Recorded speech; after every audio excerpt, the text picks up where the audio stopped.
आम्ही स्वतः असताना पण एक अनुभव बघितला होता की शिवाजी महाराजांचा किल्ला आपला तलाव आहे किल्ल्यावरती. त्यांना आम्हाला सांगितलं की रात्री तलावापाशी जाऊ नका. आम्ही म्हणतो काय छत्रपती शिवाजी महाराजांचा किल्ला, आम्ही अशा याच्याला घाबरू नका, काही अंधश्रद्धा आम्ही मानत नाही. माझा मित्र ते तलाव जो होता त्या तलावापाशी गेला भांडी धुवायला. तो गेला, तो पुढे पुढे जात राहिला. म्हणजे तलावापाशी गेल्यावर थांबणार नाही, तो पुढे पुढे चालतच चाललाय. मी माझा मित्र बघतोय आणि आम्हाला पण हे सुचत नाही की त्या सांगावं अरे थांब, तू पुढे कुठे चाललायस, पाण्यामध्ये कुठे शिरलास तू. ह्या कथा मनोरंजनासाठी आहे. काही लोकांचे अनुभव व काही पूर्णपणे काल्पनिकही असू शकतात, त्यामुळे कृपया यांना मनोरंजन म्हणून घ्या. या कथा आपल्या संस्कृतीचा एक भाग आहे, अगदी लहानपणी आजी आजोबांनी सांगितलेल्या गुड गोष्टींसारख्या. आमचा हेतू कोणत्याही प्रकारच्या अंधश्रद्धा किंवा भीती निर्माण करणे नाही. माझे बरेचसे अनुभव जे असतात ना, तर म्हणजे गोष्टींची सुरुवात म्हणशील ना तर ती ट्रेकिंगमध्ये सुरू झालेली आहे. ट्रेकिंग खूप करायचो मी पहिल्यापासून. ट्रेकिंगमध्ये ओव्हरनाईट ट्रेक असेल तर रात्री भूताच्या गोष्टी व्हायच्या.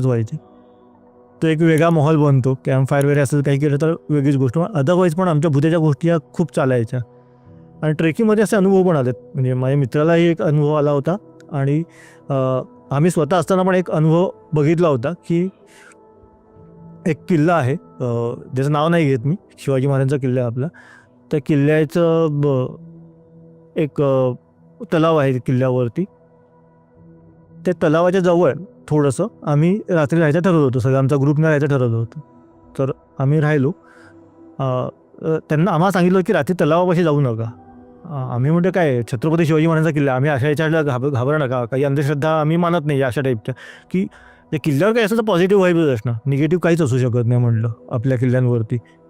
तर आम्हाला पूर्ण खात्री होती त्या बाबतीत. पण झालं असं की रात्री आम्ही आमची पद्धत काय होती, रात्री आम्ही आमचं खिचडीवर आम्ही जेवण बनवायचं सगळ्यांचं खायचं आणि तिथून त्यांनी हे पिंप भरून आणला होता, तिथे भांडी घासायची आम्हीच आपली विसरून ठेवायची. माझा मित्र ते तलाव जो होता त्या तलावापाशी गेला भांडी धुवायला. तो गेला, तो पुढे पुढे जात राहिला. म्हणजे तलावापाशी गेल्यावर थांबणार नाही, तो पुढे पुढे चालतच चाललाय. मी माझा मित्र बघतोय आणि आम्हाला पण हे सुचत नाही की त्या सांगावं अरे थांब, तू पुढे कुठे चाललायस, पाण्यामध्ये कुठे शिरलास तू पाण्यामध्ये शिरला. मग तेवढ्यात मागणं एका मुलाने आवाज दिला आणि त्याला अडवलं आणि मग आम्ही तिघे असे भानावर आलो. तो आम्हाला पण बोला अरे तुमचा मित्र चालव, तुम्ही हाक का नाही मारत तिथं. म्हणजे आम्हाला दिसलं होतं, मला सुचलत नाही हाक मारायचे. आणि त्याला विचारलं तुला हे काय झालं, तू कशा अचानक हे झालास तलावाशी.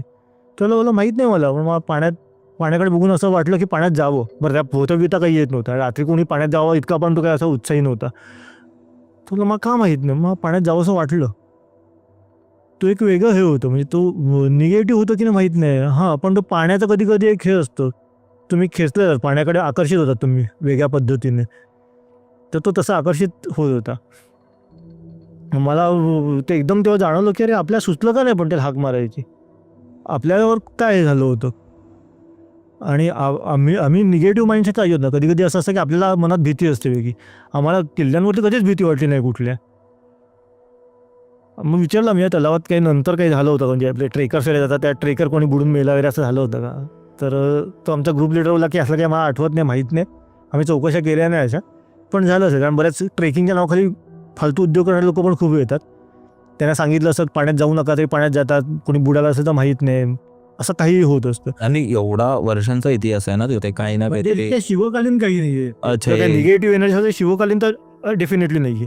हे नंतर कुठल्या ट्रेकरचं काही झालं असेल तर, जसं कोकणकड्याला बरेचसे ट्रेकर्सचे जीव गेलेत किंवा पडलेले आहेत किंवा कोणतरी धिंगाणा करायला जातात ना लोकांनी, मग त्या मस्तीत त्यांचा जीव जातो. हां, तसं काहीतरी झालेलं आहे. तर त्याचं काहीतरी म्हणजे ज्याला गिऱ्हा म्हणतात, ते पाण्यातलं भूत असतं गिऱ्हा, तशा टाईपचं काहीतरी निर्माण झालं असणार इथे असल्यास कुठल्या ट्रेकरच्या मृत्यूनंतर. पण ते बोलले की आपल्याला माहीत नाही, आपल्या त्या गोष्टींमध्ये इंटरेस्ट नाही, आपण मावळे, आपण शिवाजी महाराजांचा इतिहास आपण लक्षात ठेवायचा, ह्या गोष्टींकडे दुर्लक्ष करायचं.